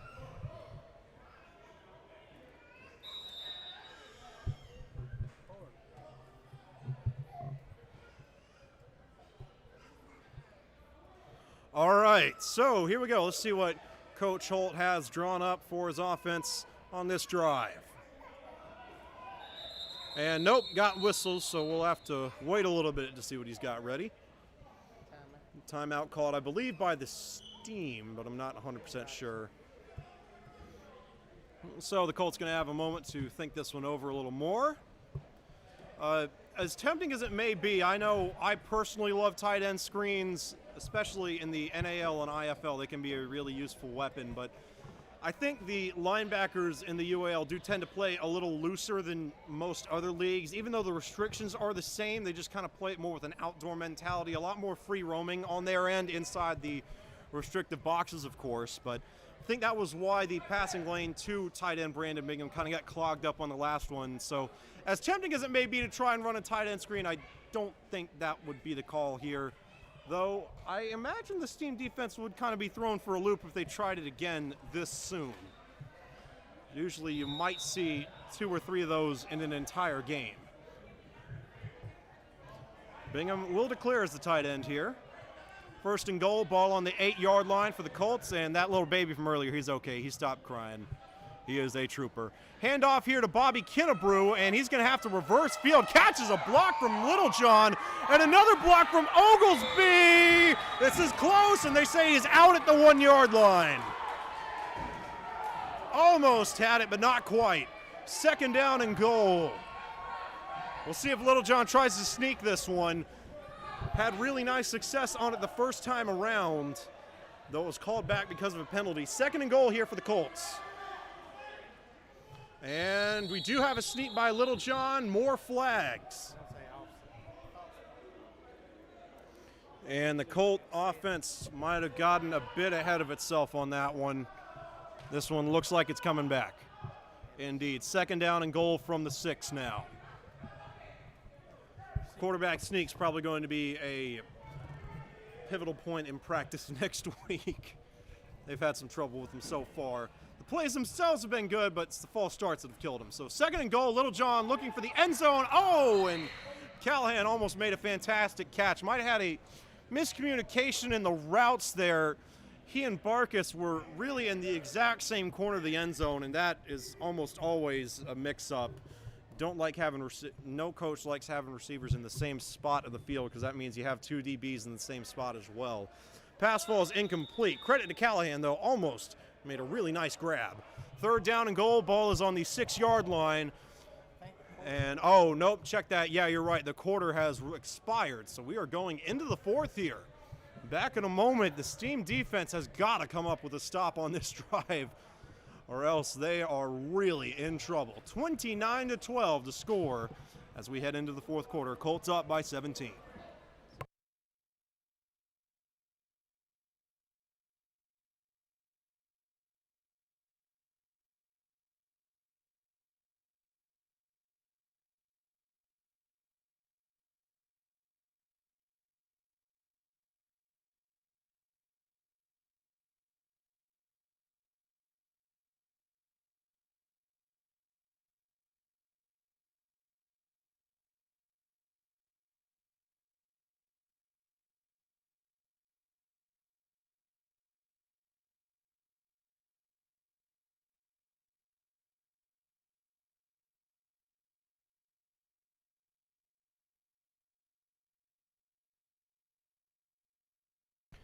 All right, welcome to the 4th quarter. 15 minutes to decide the winner of this one. The Palmetto Colts on top of the Southern Steam, 29-12. Third down and goal from the 6 for the Colts. Littlejohn rolls to his left, going to try to do it himself. And did he dodge that tackle? Yes, he did. Touchdown. Third touchdown of the game for Mark Littlejohn. 2 passing, 1 rushing, but now they say he was pushed out. I tell you what, I did think they shoved him into the wall. I thought they were being a little generous when they let him through. And it's going to be 4th down and goal now. Ball is at the 1-yard line. It's a 5-yard rush. Take the points off the board, though. I don't know if they ever put them on. Brandon Bingham declares as the tight end. Bobby Kinnebrew in at running back. One of the most important plays of the game so far. Can the Steam get a stop? Littlejohn going to pitch this one out to Kinnebrew. They're all over it, but he's a freight train. Touchdown, Colts. What a play. Bobby Kennebrew just dragging those guys into the end zone. Man, just left a trail of black jerseys on the way to the end zone. That was quite a run. I mean, they had him well behind the line of scrimmage, and credit to Kennebrew, he just did not give up, showing that 3 years of arena experience. The Upstate Dragons and the Carolina Cowboys, two teams he's played with there.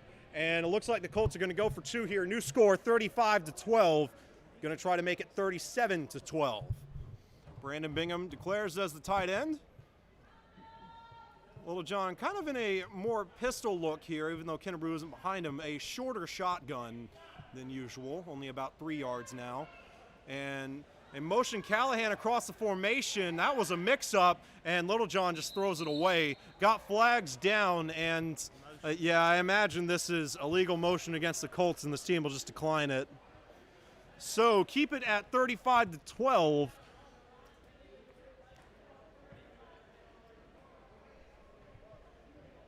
Or no, I think that might have been on Steam. Illegal I heard illegal something.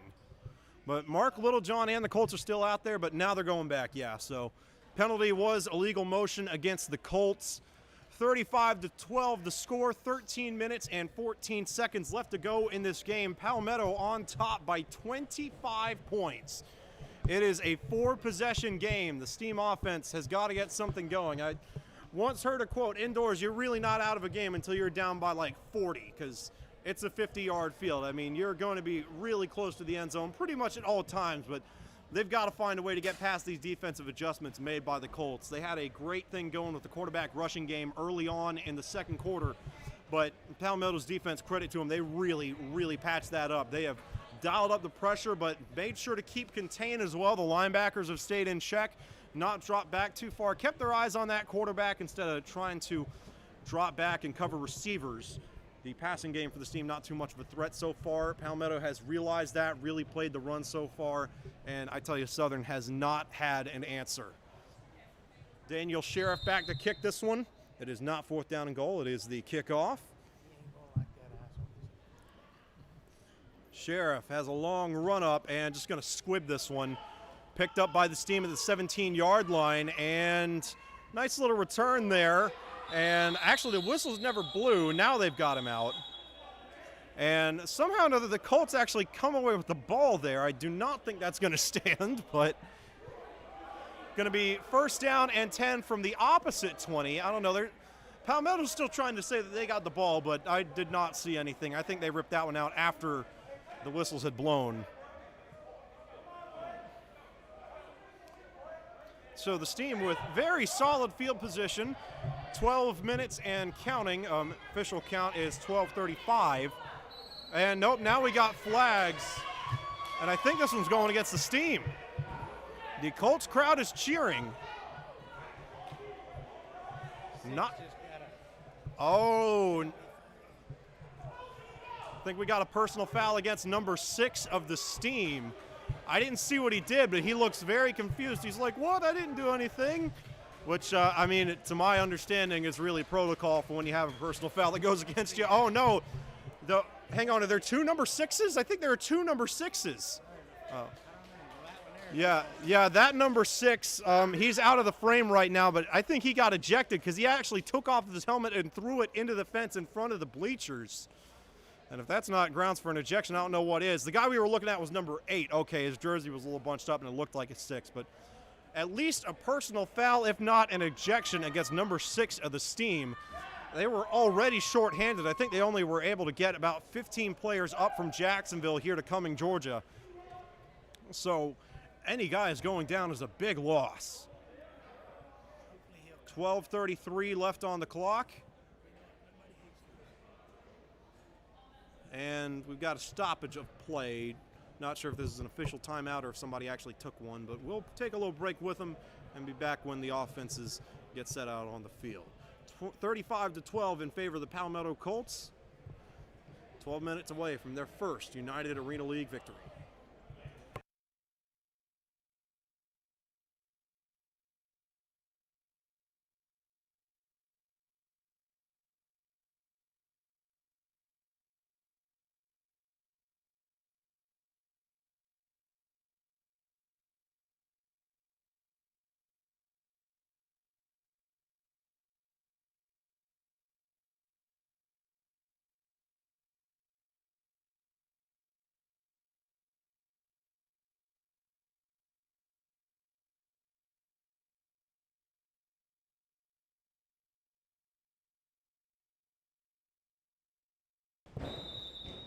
All right, so here we go. Ball is spotted on the 19-yard line, the Steam 19, following that personal foul.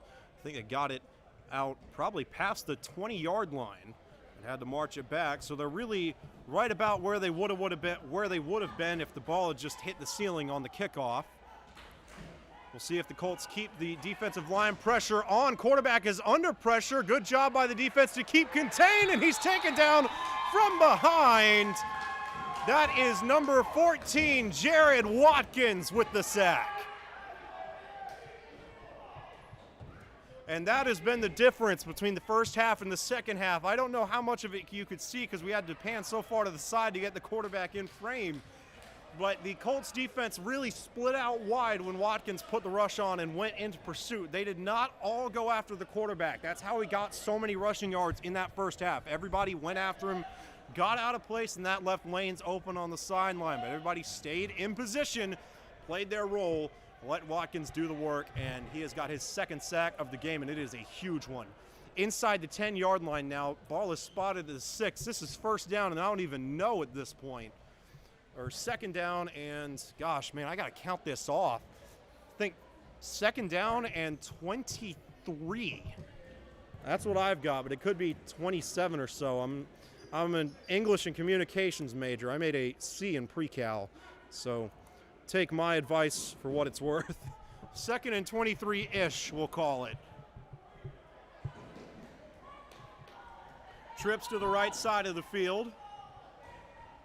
Colts defense playing pretty up close to those receivers. Passing game has not been much of a threat for the Steam. And, oh, they do get a completion in there. And it won't go for too much, but should be enough to at least set up third and manageable. Number 2 wants some kind of penalty, but I don't think he's going to get it. Maybe saying that he wasn't contacted into the wall, but I don't know how he could make that argument. You saw there are barrels of water that well, technically would have been the Peach State Cats that set up these walls since we're playing at their arena right now, but there are barrels of water that the Cats used to hold the walls in place, and you could see some of the water splash out of that one when 2 ran into the wall. So third down and probably 15 or so, maybe 14. And, got a very clean pocket, looking deep, and, batted up into the air, knocked down. And the Steam are going to have a fourth down and very long to contend with. Number 15, that is, checking my roster, no 15 here. Or no, that was 5, excuse me. No 5 either, unfortunately. We'll work on getting that name. But that is his second pass breakup of the game. 4th and 14 coming up for the Southern Steam. Could be the last gasp. We are under 10 minutes now, 9:45 on the clock. The Colts making some substitutions, bringing out the bigger defensive linemen, getting some speed in on the line now in case the quarterback decides to roll out. Probably going to see sticks coverage from the DBs, just making sure they do not get past the 20-yard line.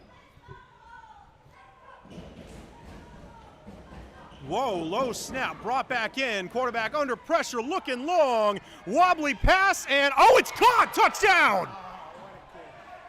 5 jumped too early. Mistimed the hop. Great play by the Steam, and they are not done yet. A much, much needed touchdown. 35-18 the new score, and I imagine we'll see him go for 2 here in a moment.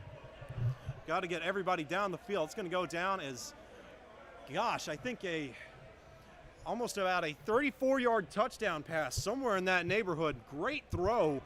Kind of a wobbly pass. I think, again, got to get that name on 5. I don't have a number 5 listed on the roster, but it could just be a typo. Maybe they got him down as like a 4 or 6 or something. I don't know. But I think it looked to me like he just jumped a little bit too early. That's my only guess. He was in prime position to make a play on that ball, and whoa, miscommunication here. 23 is on the wrong side of the field. They got to get him on the right side. Yep, they're bringing him over. So here's the 2-point attempt. Whoa, and flags fly. 8:21 on the clock, and it's going to be a false start against the Steam.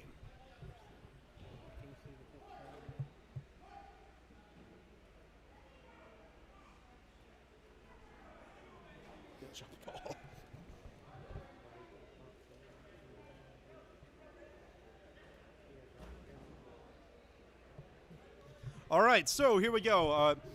Misjudged that touchdown pass. The defensive back that didn't jump too early, he didn't really get a chance to jump at all. Kind of got contacted from behind a little bit. Not enough for offensive pass interference, but enough to throw him off. Here's the two-point conversion attempt. Quarterback's got all day to throw. Rolls around. Oh, batted away.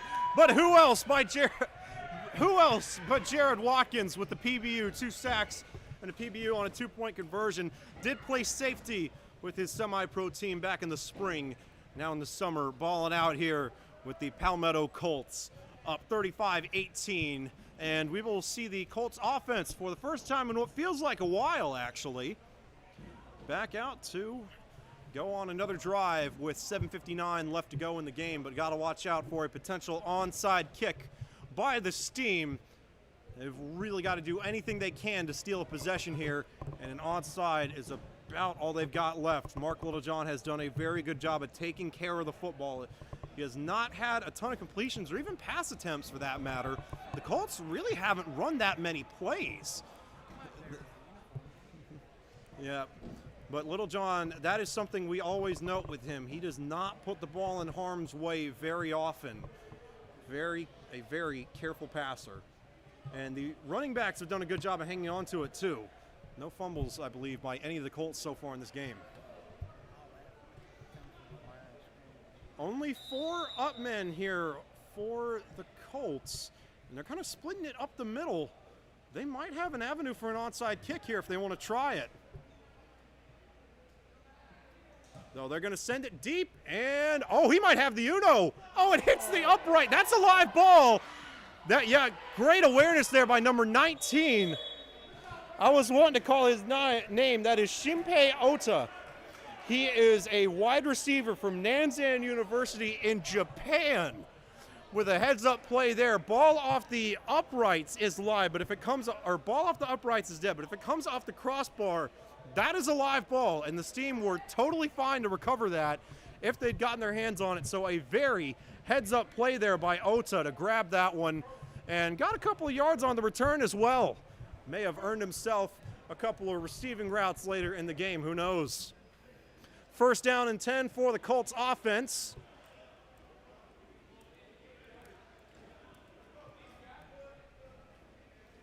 Ball's going to be spotted at the 13-yard line. Actually, this may be the worst starting field position of the day for the Colts, which is kind of a relative term. Oh, there's the keeper. You've been saying that. They've been running it to the side with Kennebrew all day long, kind of running those read option sweep looks. Pat Oglesby a little shaken up, and every single time Littlejohn has handed it off, finally keeps it there, and he really catches the defense off guard. A big gain on that one. Got it from the 13 to the opposite 24-yard line. First down and 10 for the Colts. 6.5 minutes to go in this one. Pat Oglesby will be the motion man. Littlejohn hands this one off to Kennebrew, and he caught him. Oh, what a stiff arm! Oh no, the Jack linebacker. Oh, he got stiff-armed into the ground. Kennebrew just knocked him over. Oh, that was gorgeous. And he was contacted out inside the 10-yard line. What a play. Got a member of the Steam shaken up back at the 20. Oh, man, that was a beautiful stiff arm. Oh, Seven's got to keep his head held high after that one. That is going to be tough to go back. Tough for him to go back and watch on replay. I imagine that is going to be all over Bobby Kennebrew's Facebook page tomorrow morning. That was a great run and a great afternoon for Bobby Kennebrew, and really this entire rushing game for the Colts. They have had a very productive afternoon on the ground. And that was number 8 for the Steam getting shaken up. He is back up and ready to roll. Good to see he's okay. I think he's going to have to take a couple of plays off, but good to see he's coming off the field on his own power. Maybe just had the wind knocked out of him or something.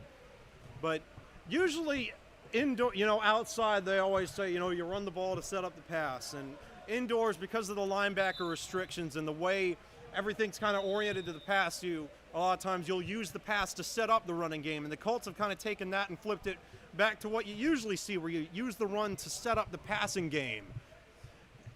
And I'm not sure that they've got more yards rushing than they do passing in this game, but it's got to be pretty evenly split. Whoa, and that's going to be a fumble and a recovery by the Steam. The commentator's curse strikes. Oh, no, and Southern catches a huge break. No flags. That is a fumble by the Colts.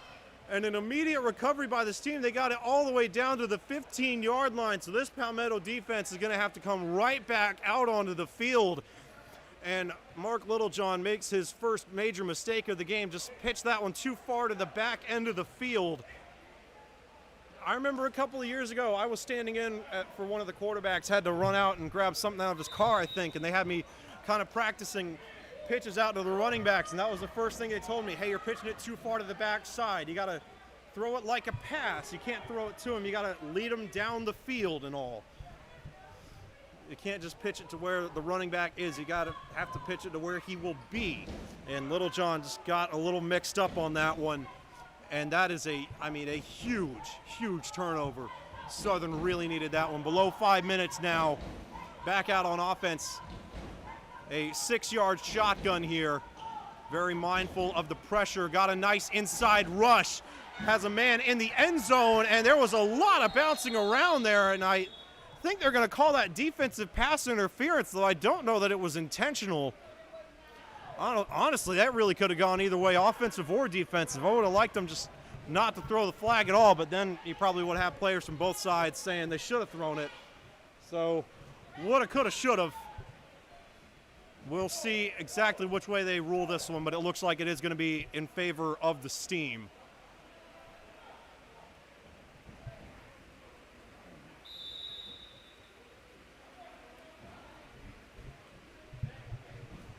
And yes, this one does go against the Colts. First down and goal for the Steam as the rain starts to pick up a little bit. 4.5 minutes on the clock, especially if the Steam score on the next play, on this play or the next one. I mean, this is not out of reach. They've got a long way to go, but it's not impossible. And very clean pocket here, though now getting some pressure on it. Oh, he stopped. I don't know what that was about. 98 stopped dead in his tracks, and oh, he dropped it. Oh, no, what had a touchdown. Number 2 cannot bring it in. Austin Wilson with the initial pressure there. I don't know. You saw him coming around. He kind of stopped dead in his tracks. I don't know what that was about. Everybody stood still there for a moment. Quarterback took off, and Wilson did a good job of getting back on his feet and putting some more pressure on. Flipped that one out, I believe, to the running back and just could not bring it in. That had touchdown written all over it, but instead it's going to be second down and goal.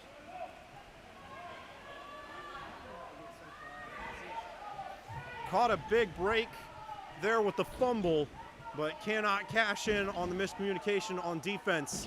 So just let number 2 get loose. And got a very deep drop here. Quarterback's going to tuck it and run, and he made it back to the original line to gain. Going to go down as a loss of 4 on that play. Third down and goal, or actually loss of 5. Third and goal from the 12-yard line.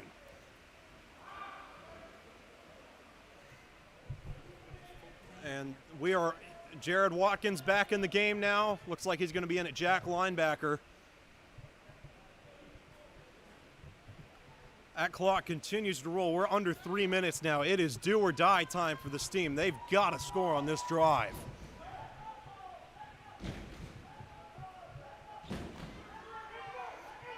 Going to motion their man across the field, trips to the left. Got some pressure being put on by Jesse Turman. He evades one man. Watkins trying to go for the sack. Broken and then shoved into the wall behind the line of scrimmage. I think that was Zori Wynn with the final tackle on that play. 3 or 4 Colts had a shot at him, and he's able to made it back to the 16-yard line, but that was it. So this is effectively your ball game here. Under 2 minutes to play by the time they snap this ball. Southern has got to score on this play, or at least get some kind of penalty that'll net them a first down. It is goal to go. They have to put this into the end zone. They are really taking their time to get this one figured out. Down by 17.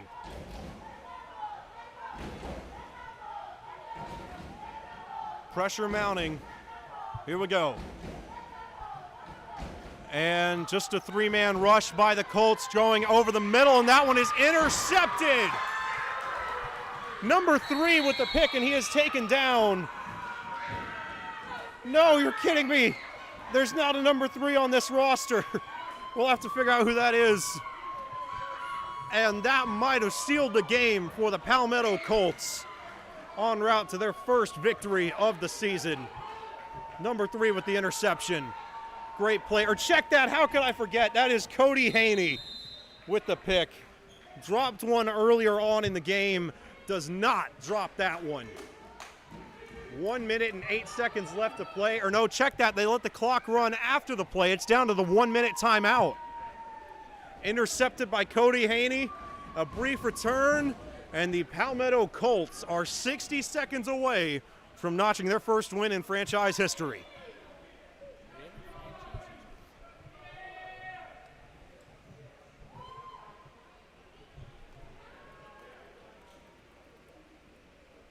As the rain continues to come down here in Cumming, Georgia, inside the 1 minute warning, probably going to see even more running from the Colts than what we've seen so far, unless they want to try and get some style points and hit 40, but that'd be kind of petty at this point. Already up by 17 and all. Again, inside the 1 minute warning, the last minute of each half, incomplete passes will stop the clock. Players going out of bounds or getting contacted into the boards will stop the clock, and if the team in the lead loses yardage, the clock will stop. And Littlejohn will throw here. Got a clean pocket looking down the sideline, and incomplete.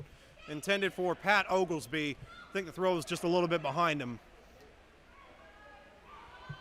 Yeah, Littlejohn and Oglesby not quite on the same page there. Oglesby was running his route, and I think Littlejohn kind of tried to take some heat off of it and see if Oglesby would come back to the ball a little bit. Would have been a gain of about 25 yards, but not quite on the same page. Pass falls incomplete. Clock is stopped at 54 seconds. Second down and 10 for the Colts with the ball on the 14-yard line.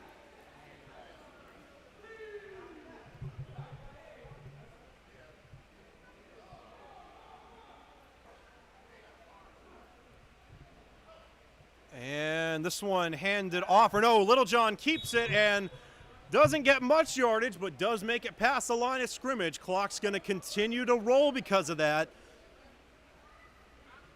Ball is on the 16 now. 2-yard rush by Mark Littlejohn. Third down and 8 coming up for the Colts. But at this point, I don't know that down and distance matters so much as just watching that clock hit triple zeros.